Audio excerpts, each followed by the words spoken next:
Tinha 18 anos, era agosto e estava de férias.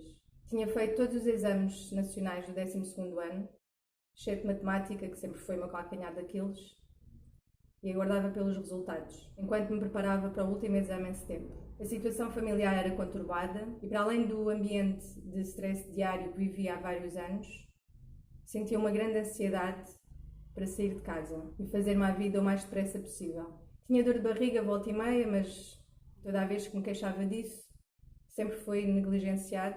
Como os outros não davam importância, eu também deixei de dar. Este é o início da história de como é que me apareceu a doença de Crohn. É uma doença inflamatória do intestino, pouco conhecida do público em geral, mas infelizmente com cada vez mais casos a surgirem.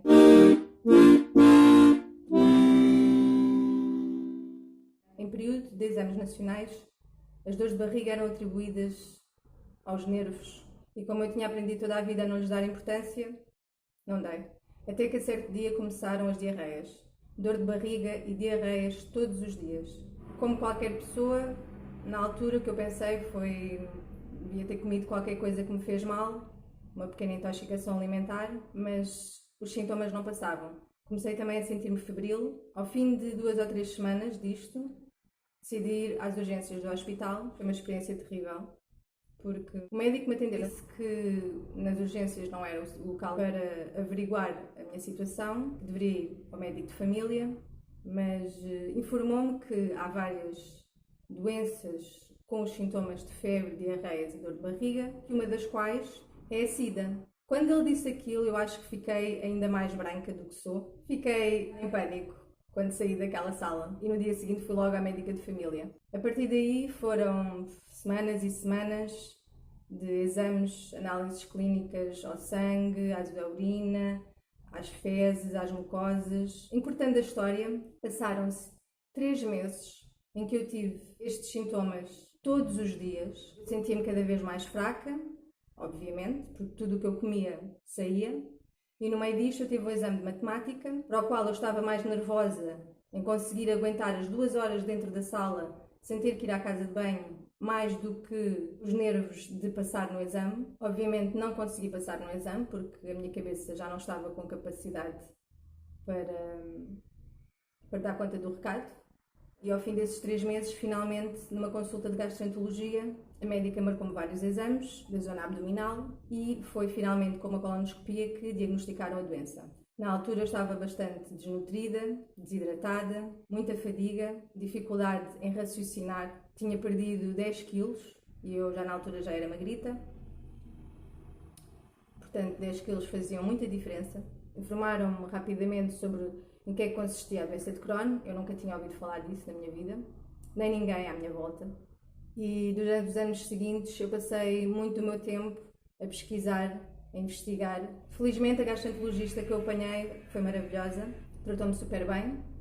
Acabei por ficar internada durante 10 ou 15 dias, não me recordo bem, no hospital, a soro, com uma dieta especial, com um tratamento para a doença inflamatória do intestino. Para esta doença há vários tratamentos que se dividem em vários níveis. Na altura escolheram começar pelos chamados antibióticos, que são o metronidazol e a ciprofloxacina, aos quais eu respondi muito bem. Quando finalmente os sintomas começaram a diminuir, eu fui para casa com a marcação de uma consulta na nutricionista. A nutricionista é importante para reaprendermos a comer, mas também, no meu caso, para ajudar a aumentar o peso, porque cada vez que tinha o que se chama as fases agudas da doença, emagrecia muito. Explicaram que aquele tratamento faria com que os sintomas desaparecessem e o meu intestino voltasse ao normal, sendo que o normal naquele momento era um intestino com paredes inflamadas, cronicamente inflamadas. Apesar de o intestino, entretanto, estabilizar, que como se tratava de uma doença crónica, muito provavelmente iria voltar a ter estas fases agudas, chamadas crises, em que voltaria a ter os mesmos sintomas de diarreias, febre, cólicas intestinais, desidratação, por aí fora. E então, nessas alturas de crise, teria que voltar a tomar a medicação que me foi prescrita. Existiam na altura, e existem também agora, uns medicamentos de toma diária, para tentar manter estável o intestino e permitir que as pessoas com doença inflamatória do intestino possam comer uma maior variedade de alimentos e tenham uma maior qualidade de vida. No entanto, sou intolerante a eles, ou seja, ficava ainda mais doente quando os tomava. Portanto, os médicos não tinham muitas opções. Durante o dia-a-dia, durante as fases estáveis da doença, eu teria que ser responsável por controlá-la através da alimentação e da gestão do stress. E este foi o meu diagnóstico e o meu esquema de tratamento. E isto implicou, da minha parte, uma grande consciencialização sobre o meu corpo. Não é possível ignorar, não é possível fingir que está tudo bem e fazer a vida normal que se fazia antigamente, porque não vai funcionar. O intestino vai dizer: estou aqui, temos um problema e tens que ter atenção a isto. Is it the way you love me, baby? Yes, it is. Após o diagnóstico da doença de Crohn, foi um período de adaptação para mim, porque nós vivemos muito naquele registro de temos uma doença, tomamos medicamentos, fazemos aquela dieta, aquele tratamento e a coisa passa, voltamos à nossa vidinha normal. E eu reagi um pouco dessa forma também, apesar de me explicarem que era uma doença crónica, que tinha que ter cuidados o resto da minha vida e tal.